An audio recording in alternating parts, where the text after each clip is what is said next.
Esenkulamusizaako nnyo mukwano gwange najjo osinza oba ng'otuwuliza kutegeeza nti okola kyamaanyi nnyo okwekumira ku mayengo gano. Oluvannyuma lw'akabinja ka M23 okusalako airport ey'e Kavuma, omukulembeze w'eggwanga erya Democratic Republic of Congo Felix Tshisekedi bino byayanukudde wammanga azzeemu bw'ati bw'areactinze oluvannyuma lw'abayeekera ba M23 okulaga eryanyi eriyitirivu ne basalako Kavuma ssaako ne airport ey'ekitundu ekyo ne bagiwamba era be bali mu control ya buli kimu kati bwenjogerera. Oli ku Yogi Updates TV kw'osinziira okuba ng'otuwuliriza mubale nnyo okwekumira ku mayengo gano. Gwe atannatweyongako kkirira wansi waliwo ekigambo subscribe ojja kuba ng'okikonako osobole obulungi nnyo otuba ng'otwegattako gwe mukwano gwange ali yampuliriza. Mbakulisaayo nnyo mu Valentine mwenna kansuubire nti ebintu byabatambulidde bulungi. Olunaku ebiro ebyakeesezza nnaku eziyise emabega, olunaku lwabadde Lwakuna n'Olwokutaano, akabinja k'abayeekera ba M23 kazzeemu ne kakola olulumbasinziggu ku magye g'eggwanga erya Democratic Republic of Congo era mu bulumbaganyi obwakoleddwa bwawunzise abajaasi b'eggwanga erya Democratic Republic of Congo. Emigemerawala bagitadde wansi nga bataddeko kakokola tondeka nnyuma. Ekigendwa ky'abayeekera ba M23 okusalako Kavuma babadde baagala okusalako ekisaawe kino n'okubeera nga bali mu full control ey'ekisaawe kino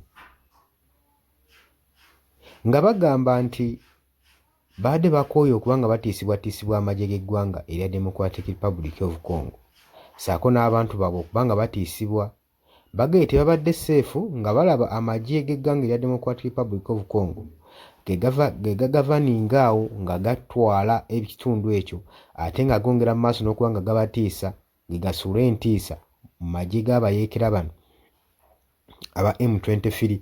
So kye baba bavuddeyo ne bakola olulumbasinziggu ne basobola okuba nga beddiza ekitundu kino ssaako ne airport. Bagambye nti kati ke bafunye airport eno baba basemberedde Bukavu, baba basemberedde Bukavu era nga bakirina kontro kubanga nti we bali waliwo kilometers 3 okutuuka ku Bukavu. Kitegeeza nti kino kitaddewo entiisa mu mawanga gano agaliraanyeewo olw'ensonga nti singa abayeekera ba M23 bawamba Bukavu kitegeeza nti borders ensalo z'amawanga ago ziri mu matigga ng'omukwano gwange ali eyampuliriza.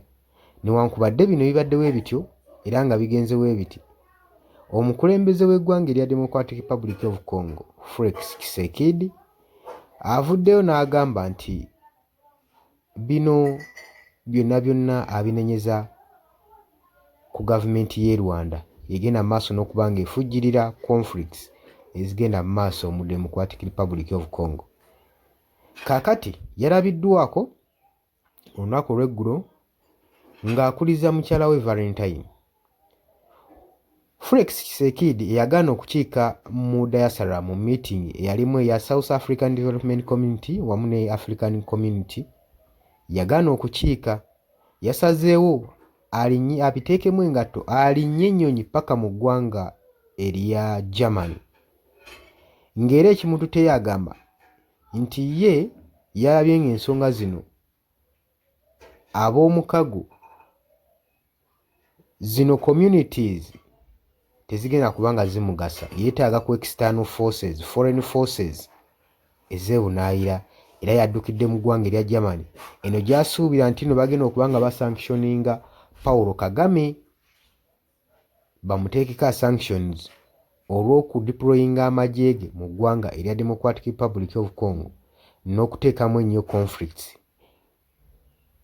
Golowooza kino Felix Tshisekedi kinaamuyamba okuddukira mu ggwanga erya Germany, ye Germany enaamuwa obuyambi, ye buyambi kikika ki bwe yeetaaga kubanga tulaba South Africa yadde edeployinze amagye 7-8 mu ggwanga erya Democratic Republic of Congo. Kati bwe gaba nga tegasobola kuyamba, golowooza ki kye bagenda omuprovidingira ekiyamba ekimala kyasuubira.